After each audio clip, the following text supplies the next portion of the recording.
আসসালামু আলাইকুম বন্ধুরা, আজ এসে গেছি একটা নতুন ভিডিওর সঙ্গে।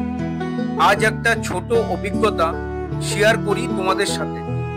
এটা কোনো ড্রামা বা নাটক নয়, রক্তমাখা বাস্তব।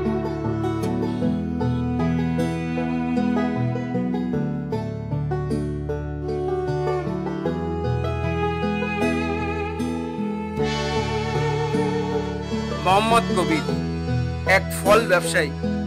গভীর রাত, সবাই যখন ঘুমে আচ্ছন্ন, তখন তার দিন শুরু। তাড়াতাড়ি রেডি হতে হবে, তার জন্য বাজারের গাড়ি দাঁড়িয়ে আছে।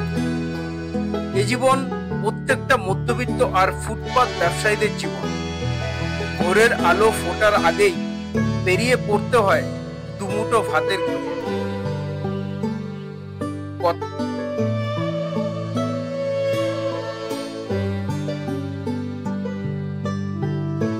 কথায় আছে, কষ্ট না করলে কেষ্ট পাওয়া যায় না। আর এই কষ্টটা যে কতটা, সেটা যদি জানতে চাও, প্রশ্ন করো তোমার ঘরে যে মানুষটি অক্লান্ত পরিশ্রম করে তোমাদের মুখে হাসি তুলে দিচ্ছে। কাজ ছোট বড় নয়, প্রধান বিষয় টাকা। যার কাছে টাকা বেশি, তার দাম তত বেশি। টাকা থাকলে ভিখারিকেও সবাই সেলুট করে।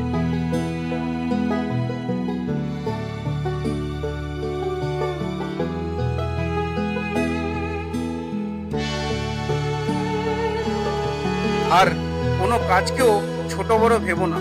মেহনত আর ইমানদারিতে টাকা উপার্জন করতে চেষ্টা করো। যদি ভিডিও ভালো লাগে, লাইক, কমেন্টস আর সাবস্ক্রাইব অবশ্যই করো।